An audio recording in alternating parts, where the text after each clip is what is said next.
is very, very challenging. All right, I'm starting the stream. I gotta think what I'm gonna play for that. We need to get the intro for the health segment of these podcasts. You dig? Mm-hmm. So let's wait for a few people to come into the stream-a-ling. Stream-a-ling-a-ling-a-ling. But the stream is up. Okay. We're gonna start in 2.5 minutes. Oh, that's perfect.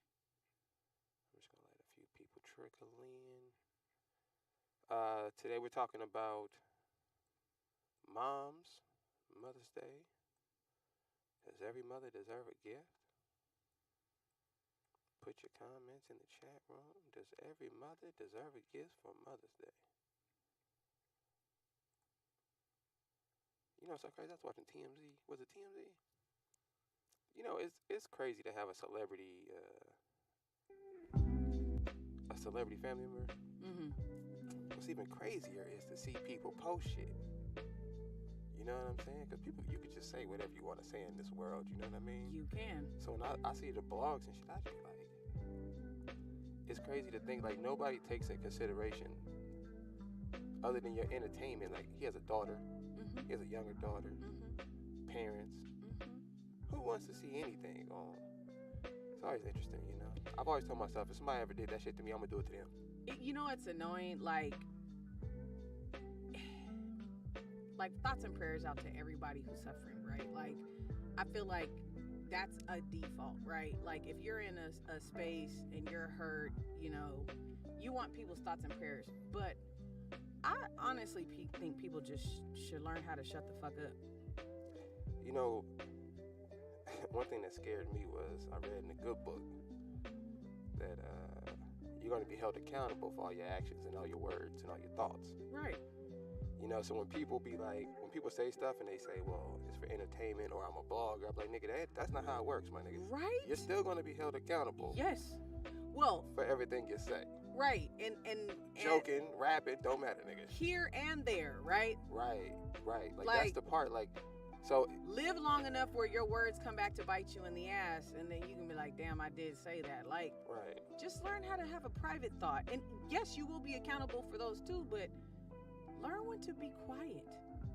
Yeah, that's always kind of trippy to me. Like, I always wonder, do you not think you're going to be held accountable for shit you say? One of the tenets of yoga, the first one, is nonviolence. It's part of the yamas.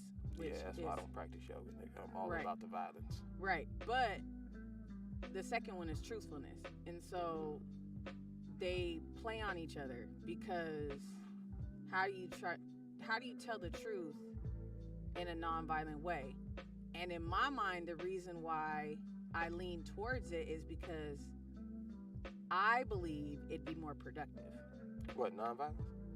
Telling the truth in a nonviolent way. So this hear me out. Mm-hmm. If you don't have nothing nice to say, don't say nothing at all. Things like that. Like when people need to learn when to shut the fuck up. Oh, I agree.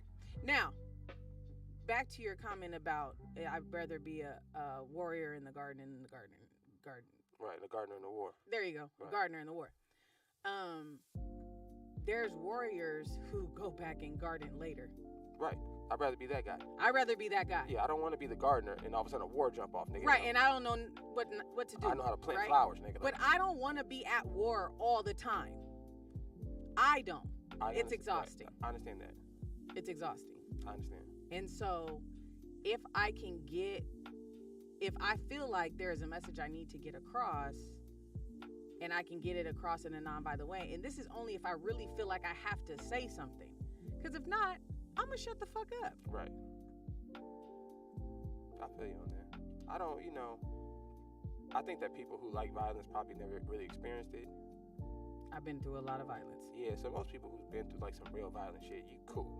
Yeah. Nobody really wants it because you know the consequences. Like, yes. It's not TV. I grew up in a lot of violence. Yeah, it's not TV, nigga. So punches hurt, kicks hurt, nigga. Yes. Like you don't heal the next day. No. Nigga. You could lose a tooth, nigga. Yes. Like it gets so. Yes. I look at it like that. Like I'm cool. Unless I don't put my hands. I tell my little brothers this all the time. Like I'm the kind of person.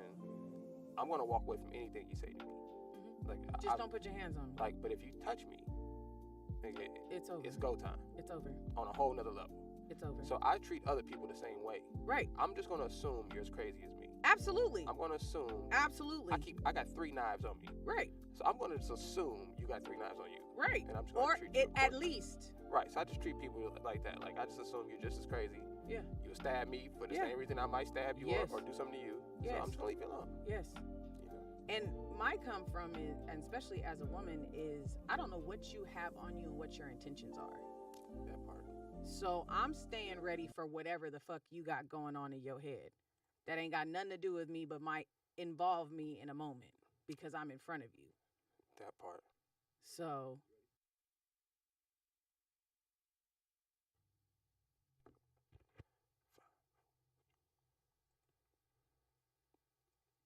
What's up, beautiful people? It's me, Harmony, standing in for.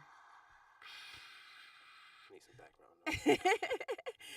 I'm sitting in for my podcast bestie, love of my life, Miss Danny Corinne, as Shout out she to is Danny. traveling the world and doing it big. I'm so envious of her Is right that now. what she doing? Yeah, I'm telling her business. Shout I'm out to oversharing. Danny. I'm oversharing. I'm not gonna tell you where she at and what she doing, but she doing the most, living her bestest life. As she should. Yes, yes, yes, As she should. yes. And you know, I couldn't wait to come back because I was like, okay, we're gonna do First Fridays. We're gonna do First Fridays, and then she was like Friday, and I was like, yes. Yeah, I heard you say First Friday, and then you said Friday. I was like, I don't think this is the first. Is this the first Friday? Last week was the First Friday. We got to another First Friday real fast. That's dope though. It is, and it's so timely because we have stuff to talk about because stuff is going on. This Sunday is a holiday. That's right. Well, yeah. It's something. It's a holiday. I guess it's a holiday, right? I guess that's a holiday, right? It's a holiday. I'm guessing it's a holiday. I should probably go live on my IG. I did say I was gonna go live on my IG. People celebrating their mamas. Celebrating the mamas. Celebrating the mamas. The mamas of the mamas. The mamas' mamas. The mamas' mamas. The baby mamas. The baby's mamas' mamas. The baby mamas. Andre had that down pat. Right. For real, you know. I think that's accurate because a lot of us was raised by the mama's mama, you know? Yeah. Not necessarily by your mother, you know? Right. So. And it's always the mama's mamas. Right. It's always the grandmothers. But it's usually the maternal grandmother, not the paternal grandmother. That's a good point. Good point. I was raised by my grandmother for the most part. My grandmother is still to this day my bestie, my ride or die. I actually had to stop there first before I came up here. That's dope. Yeah, she's 93 and she knows everything. Shout out to Grams. Yes. I think it's that's one thing about this society. I think it's kind of strange that I feel like these kids are kind of gonna miss that part. You know what I mean? Because their grandmas are my age. Yeah, they ain't got no grannies. You know what I'm saying? So they got G-Malls and you know GGs and GGs and yup. shit like that. So like I was blessed to have my great grandmother who's still around, and my mom's mom, who she died really early. She died in her 40s. Wow. And, as a kid, 40's old as shit. So my whole life, I thought she was an older woman. That's how she dressed too. Right. Big glasses, big Coke bottle glasses. Did she have the house dress the house, on all you the know, time? the house, what they used to call that? Her muumuu?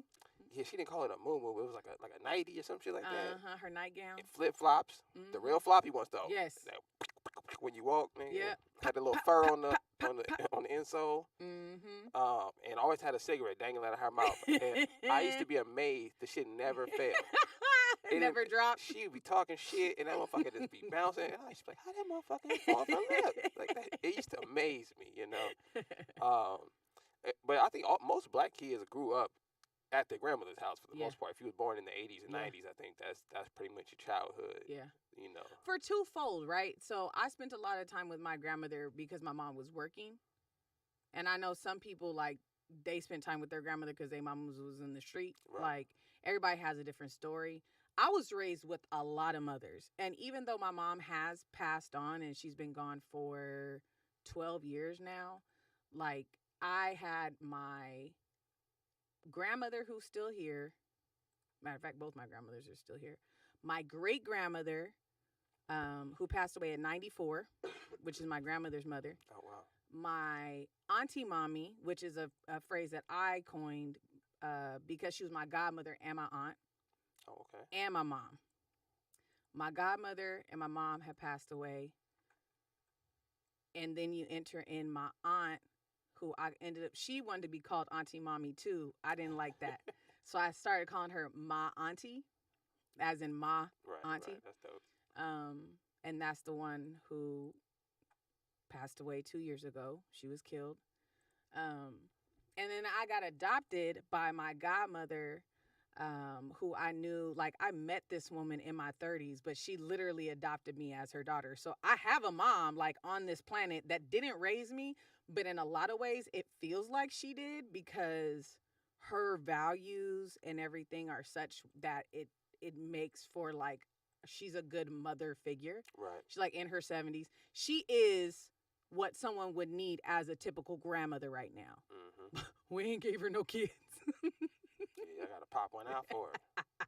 Yeah. Let her get So a GG the ones that I have raised, like all my godchildren, like they're enough for me at this point. Like I don't really feel the need. Like I feel like I have to have a kid to like create value in my life. Like if me and someone decided we wanted to have kids and all of that, and that was the conversation, I would definitely entertain it. I think it would be amazing to pass my genes on, because right.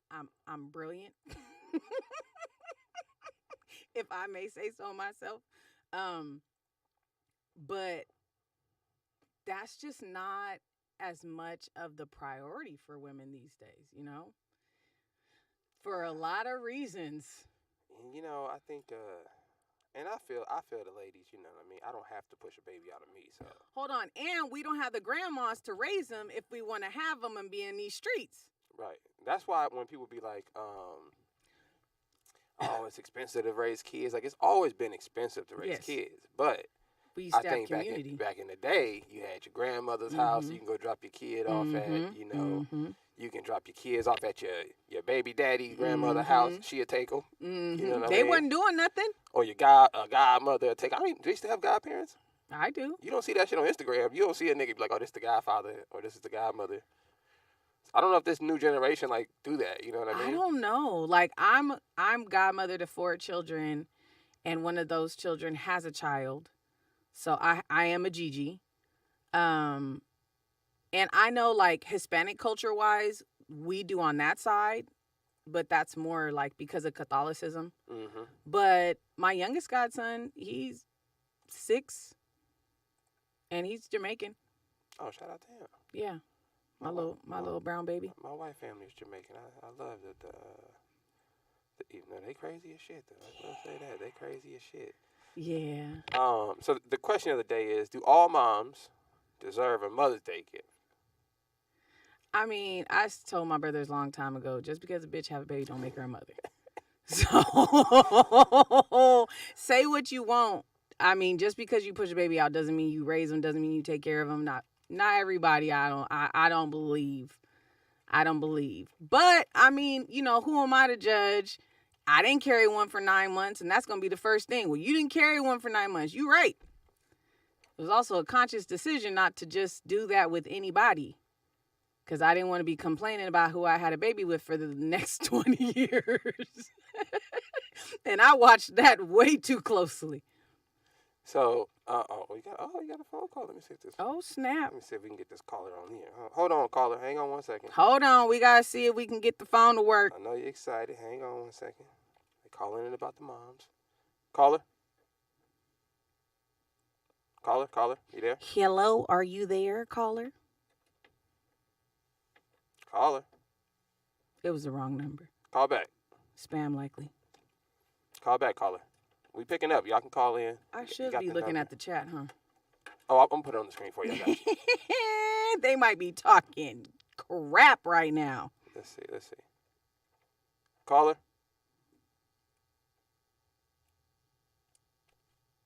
Caller. I hear something.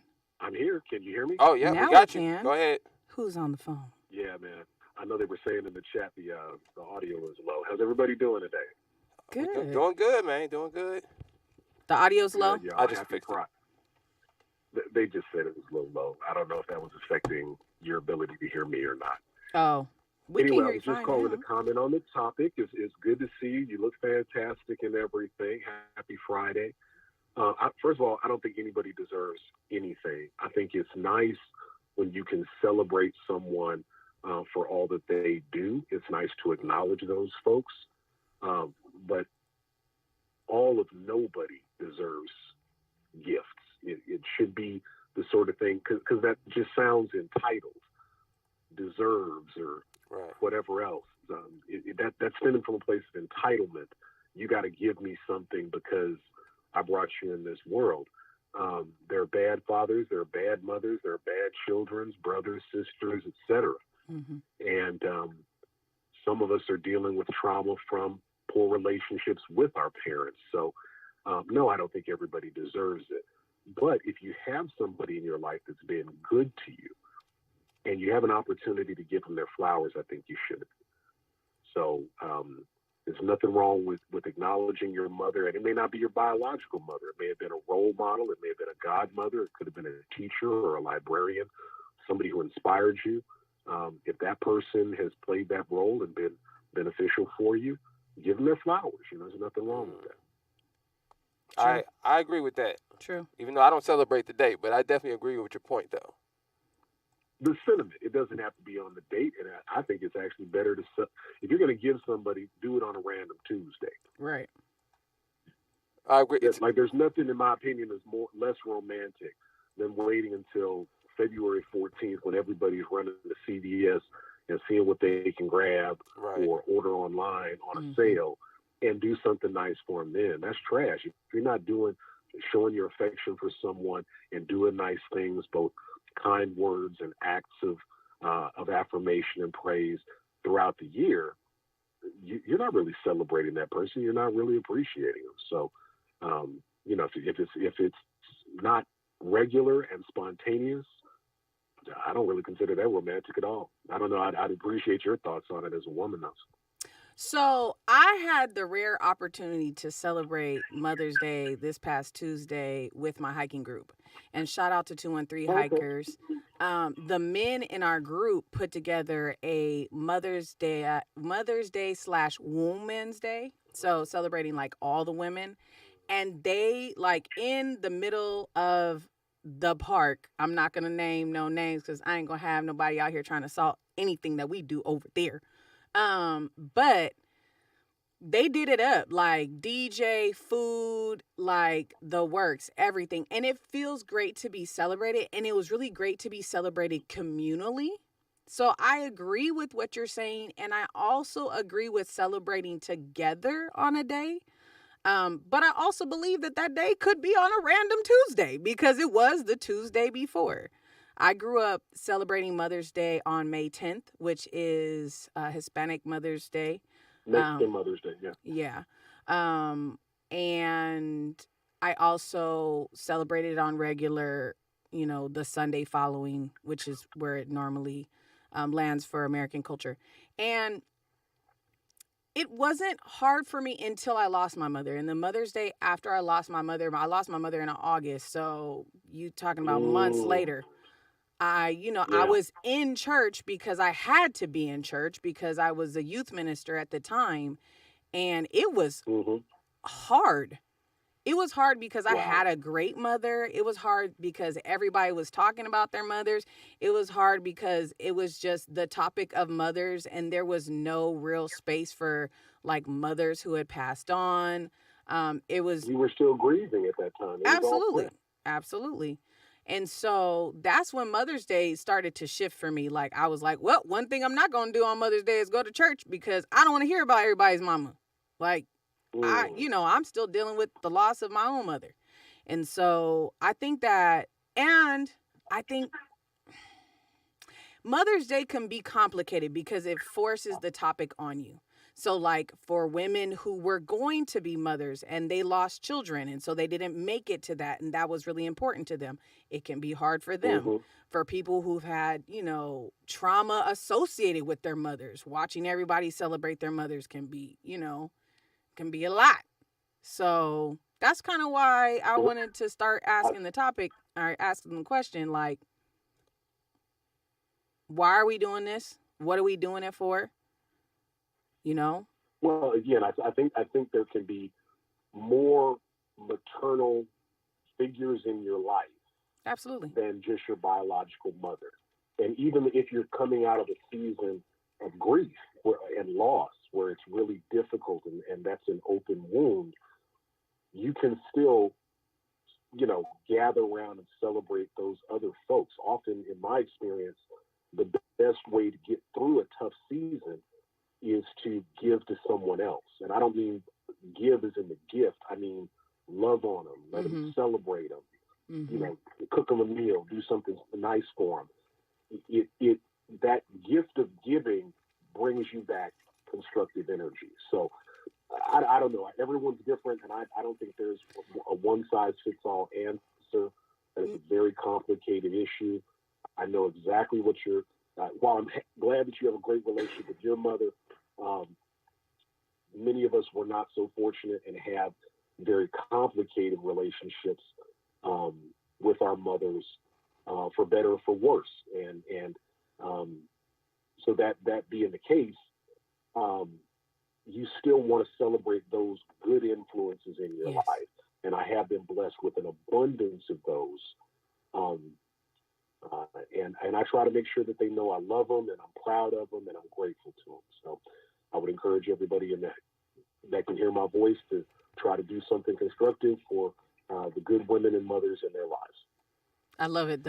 Everyone under the sound of my voice. Great message, man. We appreciate it. But wait, who was I talking to? It's Big J in Dallas. I thought it was Big J. I wasn't sure. Because you just say, hey, it's Big J. My fault. It's all right. I'll make it up to you next time. I'm going to listen offline. I've run my mouth enough. Enjoy the show. Y'all be blessed. It's all right. If you hear something and you want to call back and correct me or put me in check, go ahead and call me, Jay. Shout out to Dallas.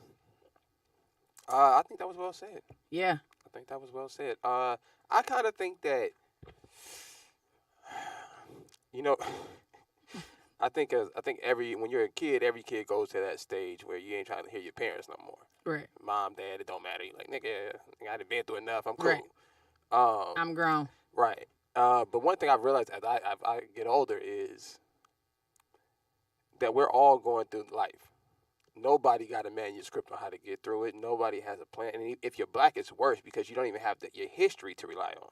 Right. Like most people can look back and say, what did my grandparents do? How did they go about marriage? Or how did they go about anything? Mm-hmm. We kind of don't have that luxury. But for me personally, I can never have anything bad to say about my mom or my dad because they had me. Mm-hmm. You know what I'm saying? And nobody says life is supposed to be any kind of way. It's just an experience. Yeah. So I feel like if you get the opportunity to experience it, that's just what it is. Yeah. Like, because you could have not had nothing. Right. So that's what you're faced with. Nothing. Yeah. Or something. Something's better than nothing. I take the something. Regardless of how it's coming, I'm taking the something. You know what I mean? So I understand that it's not picture perfect for everybody, and I'm truly blessed to have both of my parents, especially being a young black male. I realize, like, that's very, very rare. Yes. And that's why I always go so hard for my pops, because he did his thing. But my mom's, like, I feel like as I've gotten older, I've gotten a chance to really understand her. Mm-hmm. And I'm always amazed of, like, my mom took on other people's kids. Yeah. My dad took on other people's kids, and that's a big thing. Like, my mom's been a mom to a lot. Like, she has a daycare, and she was a foster mom. Yeah. And she had 4 kids. Yeah. So when I was younger, for a long time, I was kind of bitter about that. I didn't even know that was the case. But I was just like, nigga, why I gotta share my mom, nigga, with 1,000 kids? Nigga, what the fuck is going, Yes. But as I'm older, I look back and I say, damn, these kids didn't even have no mom. Right. Most of these kids that come to daycare, y'all, the sad part is they parents don't give a fuck. My mom run a 24-hour daycare. Oh, the kids damn near live there. Yes. I know them kids better than their parents know them kids. Yes. You know what I'm saying? So absolutely. It's a humbling thing to realize, like, damn, I'm blessed to have a mom that's been a mom to so many people. And some people have kids to say they have kids. Right. Which is cool. Like I said, as long as you get here, nigga, get right. here. So that's why a lot of them will drop them off at daycare. I have a friend who was running a daycare, and I looked at one of the parents and I was like, don't tell me she having another one. Oh no, those the ones. Yes. Them is the ones. Yes. Yeah. They gonna And have I'm 4 or over 5. here like, no. And they're just popping them out. Them is the only ones that pop them out too. That's Yes. the crazy part. That's the. They're like, oh, you don't want kids here. I'm gonna have them so you can raise them. At least oh, I didn't get the stretch marks. That's how I feel about it. That's the craziest thing to me, man. The women that you be thinking like she don't need no more kids. She gonna have more kids. My nigga, trust me. She is. coming with 5, nigga, minimum. Yeah. It's 4 to 5 kids at minimum per bad mom, nigga, that I've seen. Right. You know. Right. And we got another phone call. Oh, I thought I had a text message. Oh, we got another caller. 818. Okay. Oh, we got somebody local. 818. Come on, somebody. Caller. Hey, it's Dana. Dana. Pasadena in the building. You guys always say Pasadena, even though I relocated a while ago. At the event last weekend for Mother's Day, Speedy was like, Pasadena, where you at? I was getting a tattoo. And I was like, I heard him all the way back here. That's so funny. What's going on, Dana? I wanted to respond to the topic that you guys were, you brought up about, does every mother deserve a gift or anything? And I can only speak from my personal experience where, I didn't have the best relationship with my mother. There was always a conflict. There was a push, a pull. She wasn't very present. And Mother's Day or holidays or whatever is just difficult for me, not having a mother here, because when my mother passed in 2012, I felt like an orphan. I felt like a person that, as mothers, they support us, they give us whatever, but I felt like that was the last person in my life that saw me for me. I didn't have to do anything. I didn't have to be anybody. I just had to show up, and I can be Dana, my person. And so I had to come to the realization, because after my mother passed, I really came into my own. And started evolving and developing into the person that I am now. And for such a long time, I grew up, I was, shy and bashful. I walked around a lot with my head down, just dealing with my own esteem issues. But when my mother passed, I just really started becoming the person I was always meant to be. A lot of the I would say the inside began to reflect a lot on the outside, and I came into my own voice started developing.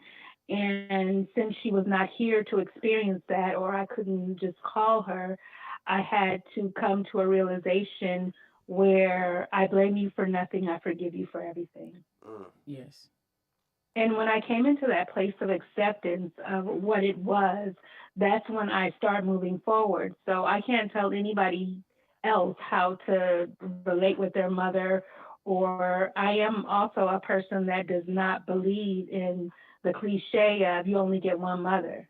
If someone is harming you, or you feel a way about, you need to step away and deal with that person in doses, then that's you, and that could be your own mother. Yeah. So I just want to say those things, and that's my perspective on it. If you want to do a gift, I don't have any children, but I have stood in the gap for someone's mother.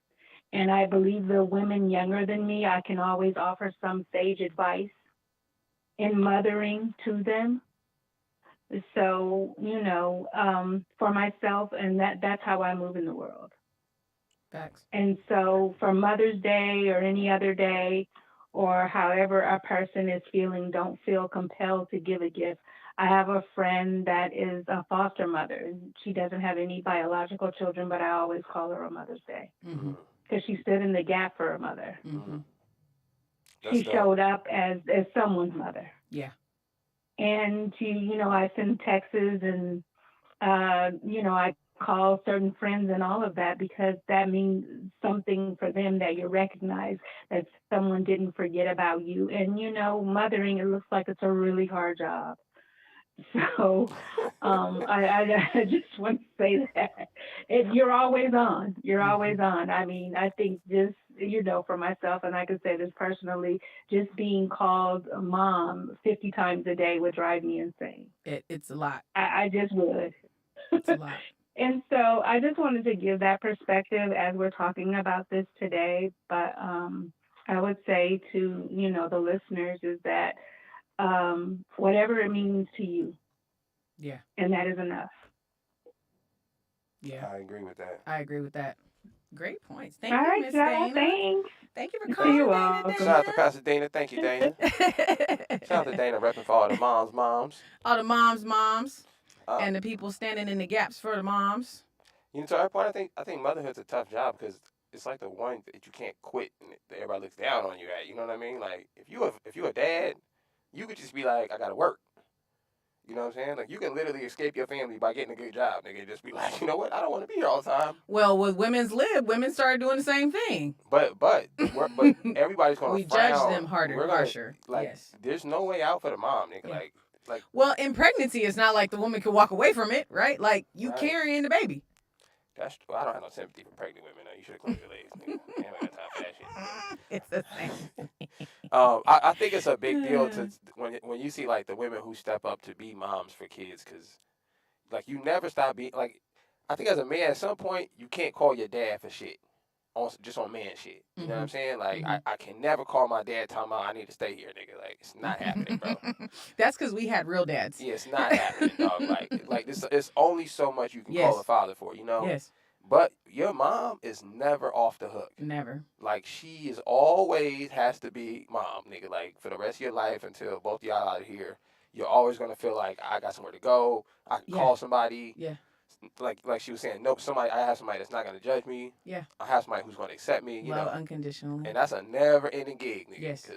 And it's crazy because I remember being younger in my early 20s and my mom staying with me. She had multiple sclerosis. She couldn't work. I had my own apartment. She stayed with me and she was getting on my head about something. And I was like, I'm grown. She was like, I'm never going to stop being your mother. Fast forward, my eldest is in his 20s and he's doing stuff and I'm about to lose my ever-loving mind. And I can hear her in my head talking about, you never stop being their parent. Like, I have not. He told me the other day, he said, ever since I've known you, so he was born when I was 14, he said, you're never at rest. And I was like, well, because I haven't slept the same since you were born. Like, the day that we brought him into this world, and I say we because she delivered him and then she had to sleep, so I was on the job. Like, I have not slept the same in 27 years. Like, moms sleep different. We don't sleep hard. If there is a noise, we are up. If there's something wrong with the kids, my goddaughter got at me crazy because I told her she needs to bring a sweater, so I have to drop what I'm doing to bring her a sweater. And she was like, well, you didn't have to bring it to me. And I'm like, you can't tell no mama that she don't have to bring you a sweater. Like, if you know your child is cold, you're going to do whatever it takes to make sure that your child doesn't get sick. Like, as a kid, we say these things, but having that connection, that bond with the child and knowing that their well-being is somehow tethered to your existence, it's exhausting, it's draining, and it's also life-giving. It's also very life-giving. Watching her experience life, watching them experience life for the first times, watching them fall and get back up and figure it out. Like, it's life-giving. It's also like grounding to remember that we were actually that small independent at one time and we grew into where we are, because sometimes we're too far removed from the process to actually remember that. That is true. It's easy to forget, nigga, when you're doing better in life. Yeah. Although I don't know who's doing better. Like, I don't get to just walk in somewhere and be like, I'm hungry, and everybody be like, okay, what do you want? What do you do? What do you want? What do you want? What do you want? That is, I'm blessed to have a good mom, but I think about the moms who are, I don't want to say not a good mom, because it's a hard job, so I don't know the grading scale, you know what I'm saying? So, that's a hard term, you know what I mean? Because, like, what are you judging it on? You know what I mean? Right. You didn't kill the kid, so I guess Right. that qualifies you at least for a C. Right. Yeah, I mean, It's passing. It's like you didn't kill him. Yeah. You should at least get a C plus. You know what I mean? Like, regardless how they turn out, you know. But it's a tough gig because I hear a lot of people. Not a lot of people have like anger at their dads unless their dad just wasn't around. Like unless they knew he was like lived in the same city and the nigga just said fuck it. Then I see people grow up and like really don't like their dads. We you know? don't judge them as harshly. Right, but moms like this. Even as adults, there's like a lingering thing. Look what happens when women abuse their children and then they turn into. Oh, you're gonna be a serial killer. There's no way around that. If your mama beat you, if your mama abuse you, bro. Damage. Yeah, you're gonna be a serial killer. Emotional. If your dad abused you, you might end up damage. in jail or something. Right, you're gonna have anger issues. Yeah, you might end up in jail or. Be But a if the victim, one person who is obligated to love you unconditionally, because that's what we expect from moms, we expect everything. You have to love me no matter what, how bad I treat you, how crazy I talk to you. You still gotta love me no matter what. Love, not just provide for, because that's often what we look for from fathers is provision. Right. And as long as they're a provider, their box is cool. checked. Right, cool. Which is I tell women all the time, for a man, that's the easy way out. Like if all I gotta do is send money to the crib and I can keep my emotions and I can keep all my energy, I'll take that deal any day of the week. Any day of the week. So many have chose that, right? He said somebody said super damage. Yeah, nigga, if your mama is not, you know, like I said, my mom was a foster mom. So I was around. Your mom was a professional mom. Yes, right. So I was around a lot of, you know, foster kids that she had to take in sometimes. And, you know, you would hear some of their stories and stuff, and you just think to yourself, like, at the time, you know, you think this might be a bad person, you know? Right. But now that you're grown and you understand life and how shit happens to everybody. Yes. Nobody's getting out of this thing. Nobody's leaving alive. Right. It kind of pushed me back and go, damn, how heavy was that burden for you to push your kid aside? You know what I'm saying? Yeah. So when I see moms, when people say she's a bad mother, I don't really see it as that. I just look at maybe her path on this thing is a lot heavier than everyone else's. Yeah. Because I think it takes a lot for a mom to neglect the child. You know what I mean? Because you carried the child. And most commonly, what I hear from people I talk to and people I coach is mothers who are on drugs. And if you take that and, you know, try and peel back the layers, that means they're numbing out from something and they're running from something. And so it's like, what caused you to be in so much pain that you numbed out from your child's life? That's real. That's real. I feel most of the foster kids my mom took in, their parents got caught up in the drug thing, you know. Mm-hmm. And it's sad too when you see. You know what the messed up part is? Moms don't really have no excuse. You know, when I thought about the times I was mad at my mom, you know, growing up, you don't give your mom the same leeway. So even if she's drug addicted, you're still looking at her like, so what? Yes. Whereas men, it's more like, oh, damn. You know what I mean? Like, damn, this nigga We have more compassion for men. When it comes to that, like, when it comes to drug and alcohol, that's the one thing I feel like men... And parenting, apparently. Men get a little more compassion on, because if you see, like, an alcoholic mother, you're not going to feel bad for her. You're like, yo, send her to jail, nigga. She needs to be arrested. Or if she's addicted to drugs, like, nobody really cares. You know, they're looking at it like, get your shit, you a mom. Right. Pick that shit up, you know. You have someone else who's responsible to you. Yeah, forever. Forever. Ever. Like, you don't even get to go to the bathroom by yourself. That's crazy. You know, my mom told me she used to have to put her finger on my brother for his first 2 years of life. Like, if she walked out the room, he'd just start screaming. I lived that. Right, so like that's like crazy. I had to carry my godson with me here, hold the bottle. This was me doing schoolwork. First of all, if you have to go to the bathroom, you put the pen down, you get up holding the baby, because if I put him down, he's gonna be hollering at the top of his lungs. He's gonna wake up people who have to work at night, who live in the same house. And so I had to go to the bathroom holding him, pull my pants down, go to the bathroom, learn to wipe. This is as a teenager. And part of the reason my mom was on board with me being so participatory in his life was because some of my friends were already fast and loose and having babies. Mm-hmm. And so she was like, if you think this is going to be... Oh, yeah, that curved that shit real quick. He used to scream all night. I love him like no other person in this world. Like, he is literally the person who taught me love. And he knows that, and he has a son now. And it's amazing watching him be a father because he absolutely loves being a father. But yeah, no, that experience changed and shaped my life so much. Because you really don't go back from that. That is true. Once you went, nigga, hey. You know, I think that's why I'm not hesitant to have kids. But I especially wanted to wait, you know, because I seen how demanding it was. Not how demanding it is. It's just I just see the realities of it. You know what I'm saying? And if you can't really be there for your kid, and I don't mean financially or physically, I mean to have real life conversations. Yes. To really be there and talk, you know.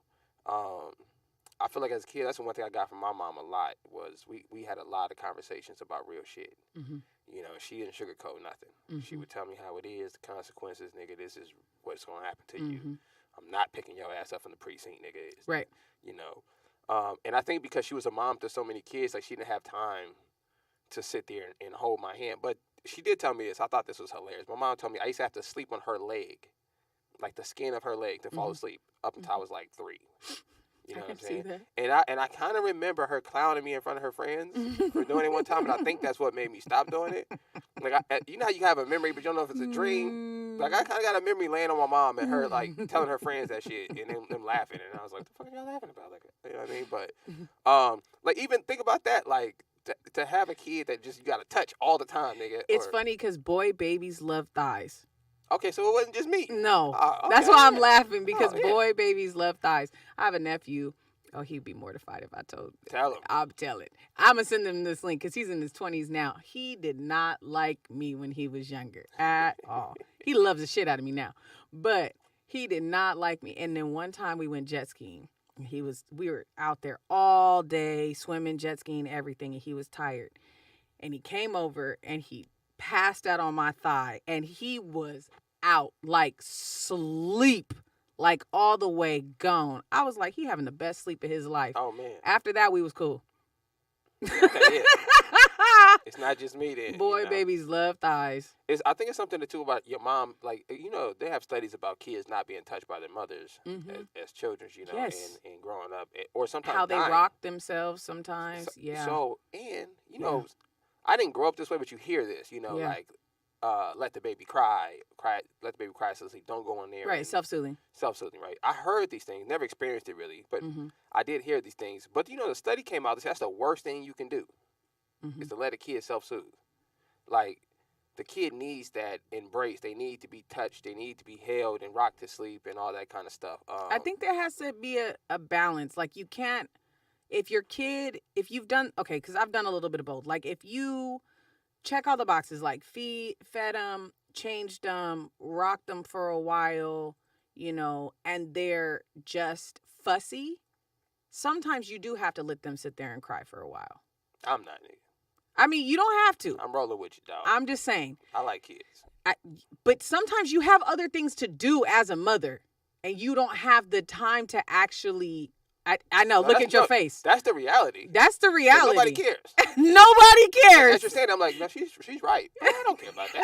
I'd be like, pick your kid up, ma'am. Nobody give a fuck about you texting, nigga. Pick your child up, nigga.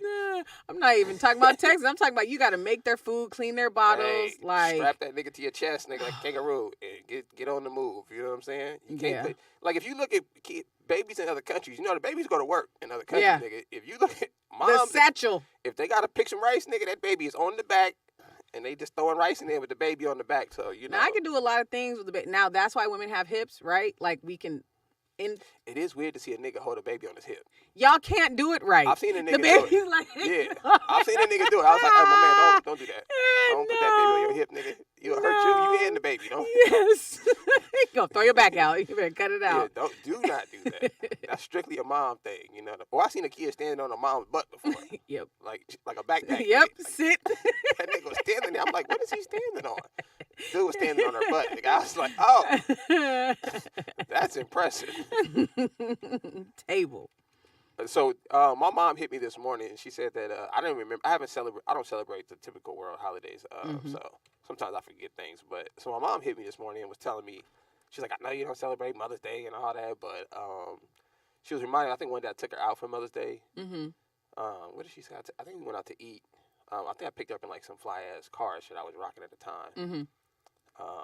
And took I have my Benz at the time. I think I had my Benz, and I picked her up, convertible top, took it out Okay, drop top. Yeah, took it out PCH, Okay, spent a little bag on her, you know what I mean? And it felt good, but I wanted to know, like, I was looking at the origins of Mother's Day. Mm-hmm. It says it rose in the 1900s. Okay. Tell me more. Oh, wow. Well, the day was created to honor mothers for sacrificing for their children, basically, right? Okay. So all the things you have to give up as a mother throughout your lifetime. You know what? I don't think this is the real origins of this, y'all. I'm going to be honest with you. Because I've looked this up a few times and I've never heard it said this nice. Because I feel like if this was the real origins of Mother's Day, everyone should celebrate this. Okay. Because if you're saying, because as a mom, you never get a day off, right? You gotta, this your job for the rest of your life. Yes. And you gotta take on the other niggas' kids. Yes. And you gotta be a mom to the neighborhood. Yes. Because of that, we can give you one day out the year. One day. Where it's all about you. And then the next month we're gonna celebrate the fathers. We never get, dads don't get celebrated. Niggas accepted that a long time ago. Nigga, like, it's cool. We'll take a card. My dad's birthday is the same week, so it's just his week. I think Father's Day should be bigger than Mother's Day. Okay. You wanna? Because without the dad, you wouldn't even have the kid. I mean, it takes both of them. You know what I'm saying? You just said how we're so compassionate for these men who just basically have to send a check because the grading curve is so low, and now you want them to have a bigger day? We definitely need a bigger day. Oh, men Lord. don't get celebrated for nothing. We don't get celebrated for shit. Like as a man, I see it more than probably women see it, but men get shitted on more than any species in the history. Maybe less than the chicken. But other than the chicken, we second on the chopping block. You know what I'm saying? Like, I heard a woman say, the world would be a better place with no men, right? I don't believe that at all. Nobody should believe that, because nobody would exist if there wasn't no men. That's part one. But part two is, you wouldn't even have none of this shit. You wouldn't have cameras, cars, microwaves, anything. So what do you think some of the most important things your mom or moms in general instilled into you that you kind of carry today? Oof. So, caught and taught. One thing my mother impressed upon me was striving for everything that I want and doing whatever it takes to get it. She would also, my mom did quote unquote men jobs that were predominantly given to men.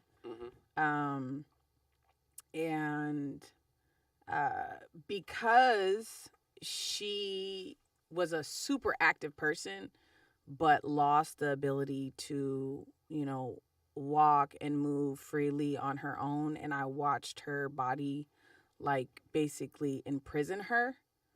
She gave me the get up and go and walk and move and run and exercise every day. Like, it could be the last that I could do it. That's real shit. Because, she was doing it. Like, she used to ride her bike. I would ride in the middle part of the bike. She would drop me off at daycare. We lived in Eagle Rock at the time. And then she would ride her bike to PCC in Pasadena. Dope. And then we had cars. She just felt like she wanted to ride her bike. Dope. So that's who I was raised by. So, being active and wanting to go. We were always doing stuff. And I loved that. And so, I literally made it my life to do all of those things all the time. That's all dope. the time. That's dope. That's dope. I think, I'm trying to think of something from my mom I want to pass down. One thing I kind of look at, I'm always amazed is just how given of herself she is. You know what I'm saying? I pick my nieces up sometimes, and I'm like, nigga, I gotta drop these niggas off. 2 hours, I'm done. And they cool, it's just a lot. They're not even being bad. They just a lot, So I always look at my mom, and I'm just amazed that she can just keep taking on so much energy and so many people and their stress and their drama and deal with her shit and raise her kids and raise their kids and raise daycare kids. And, Mm-hmm. you know, so when I see that, I look around and say, like, you don't have no excuse. Right. Like, and she just opened up a store in L.A. too. Okay. Right. Go moms. Right. So when I see that, like, I really have to take a step back and go, damn, she raised all these kids, me, my brothers, all these daycare kids, these adopted kids, has a 24-hour business. Mm-hmm. She done got my little sister into the business. Now my little sister got a house. She's only 19. Got her own house, a car, own business. They're opening up a store. So I look at her and I'm just amazed sometimes. Mm-hmm. And my mama all 5'2", nigga. Just, you know what I mean? So I look at her and I'm just amazed at, you know, how much effort and energy she has. Mm-hmm. To just keep at it. Like, yeah. I'm like, all her kids are grown. Yeah. She could just shut that shit down and be like, I'm cool. It sounds like she really enjoys it. It looks stressful though. Okay. And like, okay, stop. Do you watch sports? Yes. Okay, so men stress during the game as well, but they're enjoying it, right? Yeah, it's not the same thing though. How so? Wait. I feel like one thing I'm not gonna take from my mother, right? Mm-hmm. Speaking of Mother's Day, one thing I won't take is the fact that she takes on everyone's issues. Okay. Right? Mm-hmm. And she can do it. Like, I've seen, like, she's fine. Mm-hmm. She can function in it, nigga. It don't bother her. Mm-hmm. She get up, move on the next day. Mm-hmm. I can't do that shit. It might be a sport to her. Can't function. So I see her. Somebody can call her and say, oh my God, you won't believe what happened. She's like, oh, what? Tell me. Mm-hmm. And she'll try to help you, right? Mm-hmm. Somebody call me with that shit, my nigga. Hey, you got to call somebody else. I got shit. You're overwhelmed. I got shit going on too, bro. I'm in the middle of some shit right now, bro. Why you trying to tell me your problems? I'm dealing with issue right now. Yeah. Can't hear about it. Yeah. So that's how I decided to live my life. Like, I'm not taking on nobody's problems. Mm-hmm. You can't call me about shit. I don't want to hear what you got going on. Because I watched my mom do it. You know what I mean? And she seems to be able to function in it. Yeah. That's one thing I decided, you know what? She can keep that one. Like, I'm not going to take that positive trait. Right. And that's a little too given for me. You know what I'm saying? I think it's a male-female dynamical difference. Because our brains work different than your brains. That's true. Okay. And a man explained it to me like women's brains are like spaghetti and men's brains are like waffles. So women can see how everything's connected. Everything goes together. It's real easy. I'm going to make sure I check all these boxes on the way to the car. Men are one bucket at a time. Right. That makes sense. And so when your mom's fielding these phone calls and talking to these people, I do exactly the same thing, right? Sometimes it doesn't bother her because it's just how her brain reacts to it, you know? Right. And so for you, it's so off-putting because your brain doesn't process it the same way. So the stresses that you may see her endure might be stresses that she is comfortable with, not overwhelming stressors. Right. I don't think they're stressors to her. Right. They definitely stress me out, and I'm not even dealing with the shit. Right. She telling me about a story. I'm like, nigga, why are you hearing that shit from her? I would have hung up, nigga. Like, the fuck? I would, oh, hell no. So, shout out to the moms for taking on all the BS, you know. And I don't celebrate Mother's Day, but I don't have a problem shouting out moms. Right. You know what I'm saying? Like, that we could do that any day of the week. Every day. One mother I really, truly admire is a really good friend of mine. She's probably like my only female friend. Mm-hmm. I never thought I could have like a best female friend. Okay. You know, just being real, nigga. Right. Come on, right. Like, let's be serious. Yes. Somebody smashing, nigga. Like, also, shout out to Danny. Danny's a mother. Oh, Danny is a mama. How old is Danny's daughter? Don't be asking me questions. She's like 23, 25. Something. I seen your daughter, Danny. Something. I seen your daughter, Danny. Hey. She grown. That's a grown woman now. I understand. I seen her daughter. She bad, y'all. Oh, wow. Check out Danny's daughter. She called. Send Danny a happy Mother's Day. But shout out to my homegirl, Sky, man. She's probably the first woman that I met, and I met her before I met my wife, right? So she's probably the first woman I met that even though I was attracted to, like, I really fell in love with who she was before being able to really see her physically, right? Right. And to learn her story and see what she's been through and see how passionate she is and to learn how much she loved her baby father was amazing to me. You know what I mean? And then to see her with her 3 children and to know her story, like her baby father was killed. This is during the whole police thing. Oh, wow. Right. He was unfortunately killed in that. And she was raising 2 sons who look identical to him, which had to be even worse. Yeah. But just to see her progress, you know, to see her raise these 3 boys. And she reminds me a lot of my mom, who had to raise 3 boys. Mm-hmm. You know, not necessarily alone, but she had to raise 3 boys too. Right. So I see a lot of, I'm blessed to have a lot of women like that in my circle, you know, that I get to run into and meet and see good character and see good things, you know. So I definitely want to shout her out, because it's a lot of moms out there, nigga, who would have just sent niggas to the adoption agency. Right. You know, and just checked out. So I definitely want to shout her. I shout my mama too. Right. And shout out all why they don't say stepmoms? Stepmoms don't get a lot of love. You think it's hard to be being a stepdad. Oh boy. I've dated a woman with a kid. You know what I mean? And as a man, it's hard to look at a kid that don't look like you. Yeah. And like I'm good with kids. So for me, I like kids in general. Right. So it's not a problem on that level. Right. But to really embrace a nigga that don't look like you is tough. Yeah. Especially if he really got a dad, his dad can say some shit. Right. And tell him to do something you didn't say do. Yeah. And I'm like, well, nigga, this, Wait, I run, you know. So I always wonder about stepmoms. Like, I never had a stepmom like that. Like, my dad was pretty much a gigolo. You know what I'm saying? He did his thing. So it's a few women my dad dated that, you know, we might have lived with for a few years. Mm-hmm. I call them mom, but I always had a mom, so I never had to treat them like a mom, you know? Yeah. They just had to make sure I didn't kill myself at my dad's house. Mm-hmm. But I don't hear a lot of stepmoms get a lot of love. You know what I'm saying? Well, like, nobody ever says, like, everybody says, like, oh, stepdad, he stepped in and was a dad. Nobody ever really shouts out the stepmamas, you know? Are they kind of shunned in society? I'm going to speak on it. You a stepmama? No, I'm not a stepmom. I have played that role before. You been a stepmama? I was not married, so I was not technically a stepmom. That's but still stepmom. I was in a young lady's life, and I still keep in touch with her.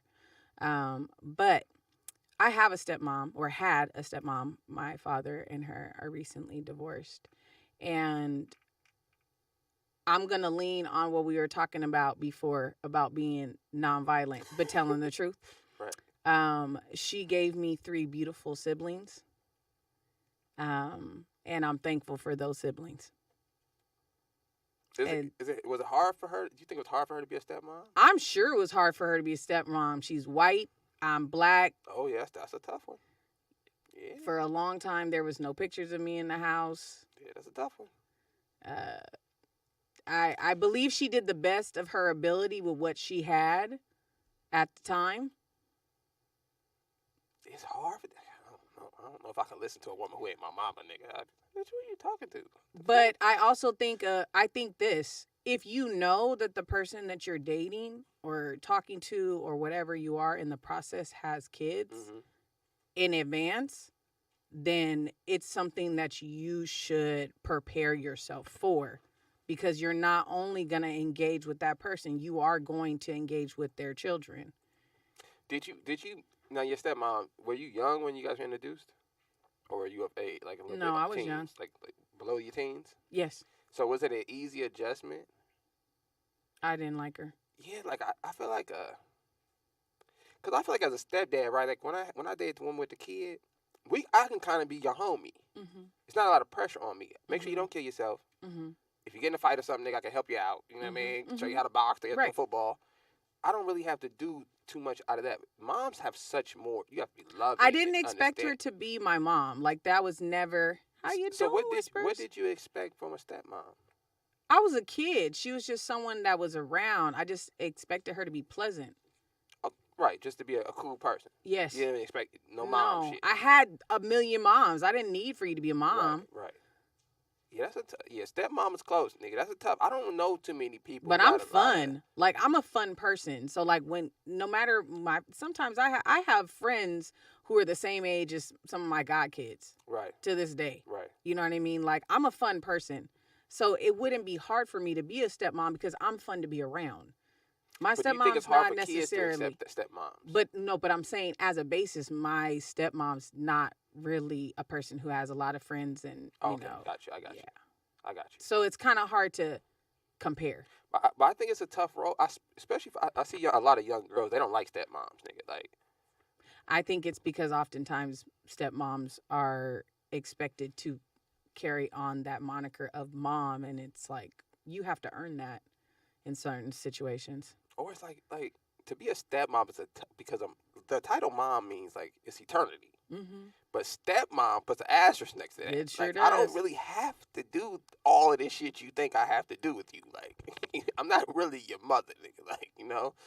And it's a weird thing. Like, I've never been whooped by anybody other than my actual mother. Okay. And the doctor. And some nigga jumped me once or twice. Wait, a doctor? Oh, when you came out? Okay. When I was born, I was like, you was in the you was in the doctor's office cutting up? Yeah, my mom whooped me a few times. My brother got me a couple times. And I got jumped once or twice. That's it. Okay. I couldn't imagine a step-parent putting their hands on a child that's not your child. So my stepfather... stepmama and stepdaddy? Yeah. Both of them are white, too. That's crazy. I know. But my parents weren't together when they had me. Yeah, oh, man. That'd be a hell of a movie. Yeah. I grew up super biracial, multiracial, multicultural. So my stepfather with me, but he lived in the house with me. My dad hated that I called him my dad, but my stepdad was my everyday dad. He was my everyday dad. Did your stepmom ever whoop you? Hell no. My dad only hit me once. No, your dad or your my father your father has only whooped me once. Right. But yeah, stepdad whooped you too. He whooped me whenever necessary. Probably only once or twice. Right. I didn't really like to get in trouble. But your stepmom ain't no go. Never. Would you have fought her if she tried to whoop you? I don't know because I was really young. Like I was 5 when they got together. Okay. And I was 14 when they got married and had my sister. Okay. And so, like, as a teenager, I wasn't all that pleasant with her all the time. And as I got older, I probably wasn't all that pleasant. I'm not always the nicest person. And so, you know, I'm pretty sure that it was hard because even as a kid, I probably wasn't, you know, like. Did you call her mom? Yeah. Did your dad say, like, this is my dad started that. Did he say this is going to be your new mom? Basically. Ooh, damn. And I honestly think it was more because when I called my stepdad dad in conversation to my dad, he almost lost control of the car. Yeah. I understand. Yeah, right. I understand. And I get it as an adult, but I also get why as a child I felt like it was so innocent because this man entered my life around the same time, but he was pleasant. He was pleasant. He was supportive. He was a good dude. Like always looked out for me. White, didn't know how to do my hair, but we would laugh and joke and, you know, we had a good time. He would take me places. We were good. Like, and my stepmother and I grew to love each other as family. But I honestly don't think she's aware of how she comes across. And so I think she's off-putting to people. And she has offended, not like the things that she would do when I was younger, like I now understand are more like what we consider like racist and microaggressions and stuff like that. Mm-hmm. I never experienced that from my stepfather. My mom experienced it from his mother. Like we knew his mother didn't like the fact that he was dating a black woman. But it was just a different vibe. Danny look a little different. I just seen that. So yeah. I think. So let me tell you a quick story about my stepmother. Most recent story. Give you context. Real quick. My brother-in-law is on here, and so my friend's sister. I had stepped down from being a youth minister, and they were in the pews. My father, his ex-wife, my brother-in-law, who's on Wildercy Years, and Latina Harris, his wife. And my stepmom was badgering my friend. I know you. I've met you. Didn't she bring you to go shooting with her dad? And she was like, no, that's not me. So by the time we were done, like I could tell my friend was annoyed, and my stepmother was still on it. Like, don't I know her from somewhere? I was like, I don't know. Like, I'm wrapping up the service, right? Like, it's not that important, right? But she's badgering me now. And so we get to the restaurant after church. Most folks go to eat after church, you know what I mean? And we were celebrating, so we get to the restaurant. Hometown buffet? Nah, man. I'm just saying where we went. Yeah, I mean, we went and had brunch somewhere. And so I figured out in the midst of all of us getting to the restaurant where my stepmom had met my friend. Where? At church. My friend had led service on graduation Sunday, which was, we're in February. It was the June the year before. Mm-hmm. Okay. Met her. Didn't hang out. They didn't play spades. They didn't slap bones. Right. They didn't, break bread like Jesus said. None of it. Okay. So I turned around and I said, I figured out where she met you before. It's because you did service in June. My stepmother's response in front of everyone was to this, I don't want to tell her age, but this grown black woman from Detroit. I told you weren't just another little black girl. See, now, that's funny, actually. I have an odd sense of humor. It was one of those moments where I was like, I would have laughed. oh. Because that's, this is my thing, man. Oh. I've hung around enough white people to understand the logic behind the racism. Oh. Right? So I'm not upset about it. Oh, you see me trying to fix the microphone? Right, it made me feel like I just need somebody to ground me. Because I'm not in those shoes. Like I can just kind of, yeah, whatever. Yeah, but she's definitely not someone you want to invite to a party. No, I would. Really, I'm inviting it. Oh yeah, the racist. Oh please come. Because I can understand why you don't like us. I get it. So but she'll never admit it. Which is fine. That's fine. I would rather you admit it. I would rather you say shit like that. Oh, you're not just another little jigaboo. I would rather hear that than to hear you sugarcoat and be cool. Like I can appreciate your stepmom liking niggas, but not liking niggas. You know what I'm saying? Like I get it. You like niggas, but you don't really like niggas. Like, but I can understand. Yeah. It doesn't bother me at all. Like I truly get it. I can hang out with her. Yeah. My grandmother, who I don't even know if she's black or not, because she's 90 something. Right. So nobody I know was around, nigga. So whatever she tell us is what it is. Right. And we just found out her mom escaped from a plantation, nigga. So okay. No one knows anything. Okay. But she's probably the most racist person I've ever met. Okay. By far. Uh-huh. Against anybody. Asian, Mexican. Yes. You're too dark. Yes. You're white. Nose too big. Too small. Yeah. So he said, I was thinking through how much money was in the bank account for bail money at the moment. See, y'all too sensitive, man. You got to understand, people are allowed to just express themselves, Did you know Charleston White is? Mm-mm. Charleston White is he's an activist. I don't want to disrespect the brother. He's an activist, but he's become popular on YouTube. Okay. For basically just saying how he feels or going against the grain, right? Okay. I love this guy. Mm-hmm. I absolutely love this guy because he speaks his mind. Mm-hmm. So some gay people wanted to take a picture with him the other day. He said, hell no, I ain't taking a picture with no gay motherfuckers. He's saying this to him. So they're like, whoa, brother, you can't say that. He said, no, I can say that. Yes, I can say that. He said, and he had a good point. He said, if I'm allowed to denounce God, right, like, ain't nobody gonna say shit about that. Right. I can say I don't like gay people. Right. And it just made me sit back and go, you know what? Everybody has the right to not like who they don't like. Mm-hmm. For whatever reason, it shouldn't matter. Mm-hmm. As long as you don't do nothing to me, mm-hmm. I can kick it with your stepmom. I like your stepmom. You can go kick it with her. I'll give you the restaurant where she's a bartender now. Yeah, that's what I'm talking about. Yeah. So probably some Harleys out there. Maybe in Orange County. Yeah, I mean. I'm not going to Orange County. Nigga. Oh well, niggas don't go to Orange County. I'm cool. So have you watched Those People, the movie? No. Oh my God, you gotta watch it, please. Put that in my list please right go watch it. Those It's on People. Netflix. I'm watching it, and I literally text my brother like, "Have you watched this movie? Because this lady is your mom." There's a movie you should watch called Strays. Strays? Did you see that? No. You should watch Strays. Okay. It's about what platform is it on? I'll send you the free thing that I use. Okay. You can find it, I'm sure, on Netflix though. Okay.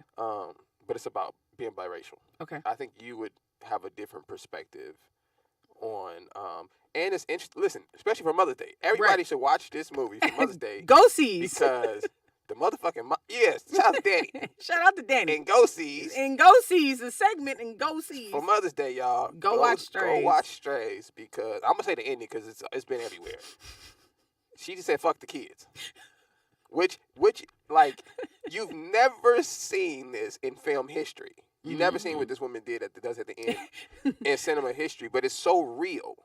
You know what I mean? Jane like, Smith said Strays had the best ending ever. You feel me? Because as you're watching it, the inside of you was like, nigga, I would have been like, nigga, fuck these.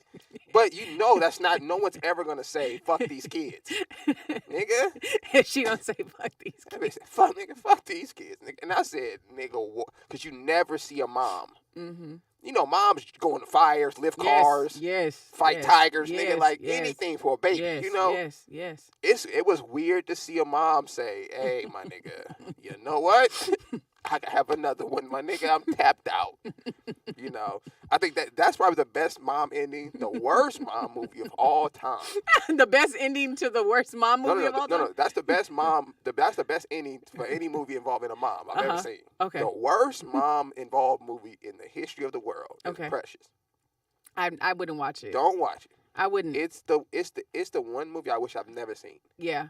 Like, there's nothing I could have. That's 12 Years a Slave for me. I never watched 12 Years a Slave. Yeah, I watched it. It's some shit I'm not clicking on. I'm not clicking on The Butler. Yeah. I watched The Butler. Can't click on it, nigga. Not clicking on 12. Why would I want to 12 Years a Slave, I couldn't do it. I feel like those movies are for them. They're not for us. I don't know who they for, nigga. I ain't clicking on that shit. They ain't for us. And what was there's another one that's a kind of a tough watch if you a mom. It's a Tyler Perry for Color Girls Only. I didn't watch that one either. You talk about a tearjerker, nigga. Yeah, no, I'm not watching that on purpose. Yeah, there's a scene in there, nigga, with like, if this was, I don't think it's based on a true story. Okay. So when stuff like that happens in films, like, I'm like, look, nigga, if it's not a true story, my nigga, let's not do this. Let's not make it a true story. Let's not throw babies out the window. Yeah. If that didn't really happen, my nigga, we don't need that. Beloved is based on a true story. What's that? Beloved is a slavery time, like emancipation-esque time movie. And I'll spoil it, she basically slit her kid's throat so they wouldn't get brought back into slavery. I can understand that. Yeah. I mean, I wouldn't do it, but I can understand that. Yeah. I mean, I feel like parents do that now, like, especially if you're black. You know, I hear a lot of, and this is not to rag on anybody that's ever had an abortion, but I think some of that is the same mentality. You know, is life has just become so stressful that you're thinking like, damn, I want to bring a kid into this person through the ups and downs and the, you know, the wins and losses of life. So I can understand it from that standpoint. But to all the moms out there and stepmoms and godmoms and auntie moms and mama moms and all the moms. Yeah, and some of y'all women don't even know you moms to some people. You know what I'm saying? Like, I'm sure there's some people who keep people around as a mother figure you may not never even know. So I just want to say shout out to all the moms out there. Yes. Because that's a forever job that you never get to quit. You never get to take a day off. I expect my mom to pick up no matter what. Yeah. No matter what. So, you know, I'm a grown-ass man. I still expect her to pick up if I call her. If I need anything, I know I can always hit my mom's, which is crazy to think about, you know.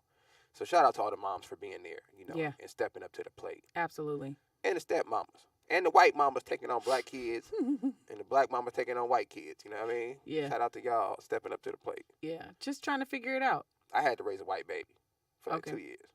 Okay. And so that's why I can relate to your stepmom. Yeah. It's weird. I believe it. It's really weird, nigga. When you're looking at the kid, nigga, you like, yeah, I don't know if I could do you that. look like me, nigga. Yeah. You know what I'm saying? It's hard to love a motherfucker don't look like you. Not like you can't even hide it in public. You walking around, and the woman is black. So the woman I'm with was black. So it's me, a black woman, and a white baby. Okay. And everybody looking at us like, nigga, y'all still this baby? Like, that's the scary part. You can't walk around with just anybody. But my first one is he's white Mexican, and he, you know, when I would take him places, people would be like, where'd you get this baby from? That's the same look I got. They'd be like, are you still this But, you know, as a black woman, people think you're the nanny, so it doesn't really matter. That's cold-blooded. That is true. It's the truth. Shout out for Mamie figures. Shout out to all the black women who have been Mamie figures in so many people's lives. Shout out to all the mothers of every color variety and who stepped in the gap and just were motherly to people that needed it.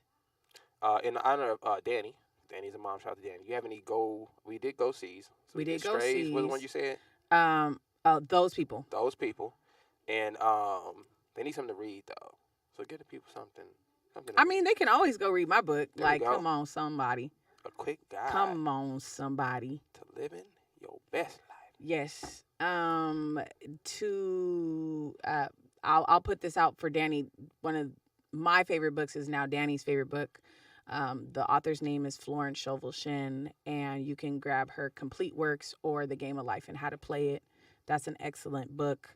There's also a bunch of movies that just came out. I can't wait to go see Guardians of the Galaxy. And Dear God, It's Me, Margaret. That sounds interesting. Yeah, I'm going to go see both of those. I don't have a black fun fact other than we black and we fun. And that's a fact. Black fun fact. Best mom on television. I'm going to give the honors to the young lady, Bill Cosby's wife. Felicia Rashad? Felicia Rashad. Absolutely. Hands down, no argument. I'm going to vote Felicia Rashad as the best representation. Claire Huxtable. Claire Huxtable Mm-hmm. as black motherhood. Because she didn't let her kids slip on shit. No. She was checking them niggas Yes. like a black mama nigga. Stern, And she was a fed, lawyer. And that was a great family. Yeah, Shout it out to was. the Cosbys. Shout out to the Cosby for raising all of us. Definitely. You know what? On Oh, I'm Mother's Day- sorry. The ghosties is you people, not those people. That's right. You You're people, right. Mm-hmm. strays. Thanks, Pete Clemenza. And you know what? If you don't have a mom that you like, if you don't have a stepmama, hit Felicia Rashad up Right? and tell her Happy Mother's Day. You know what I'm Yes. saying? So she was a mom to all us kids growing up that didn't have nothing. I had a Yes. mama and a grandmama. So. Yeah. But if you didn't and she was there for you, send her some love. You know, Yes. she deserved it. Yes. Shout out to Felicia. Yes. And on that note, hey, make sure you guys get Harmony's book. Got Harmony. Listen, if you want a signed copy, I'm gonna tell y'all what to do. What you do is you make a little video on Instagram. Okay, Mm-hmm. make a video on Instagram shouting out Harmony and promoting the book, Mm-hmm. Mm-hmm. and she'll send you a signed copy after I you buy will. one. Okay, I and will. listen, and she got shirts too. Y'all see the outfit she got on? I always got shirts. It's teal. It look cool. It look comfortable. It is. And she not sweating in it, y'all. No. So it's made out of good material. Yes, it is. Where can I get the shirt? Pasadena on Washington and Lake. It is my family's clothing store. Oh shit! You got a storefront? Nah, I don't. My cousin does. Shout out to Cuzzo. Yeah, he'll be on the show soon. Oh yeah, shout out to him. So Yeah. get y'all some merch. Get you guys a book. Send your mama a book. Yeah, You know, give her something to read. yeah. And I still have Danny's clothing, so we're gonna be bold. We're gonna be brave, and we're gonna say, don't forget to let Harmony tell it today. Bam. Hey, y'all hit Danny up too. Tell her Happy Mother's Day. Yeah, tell Danny Happy Mother's Day. All right, we out of here. Deuces. Shout out to the moms. He said that's such an LA thing.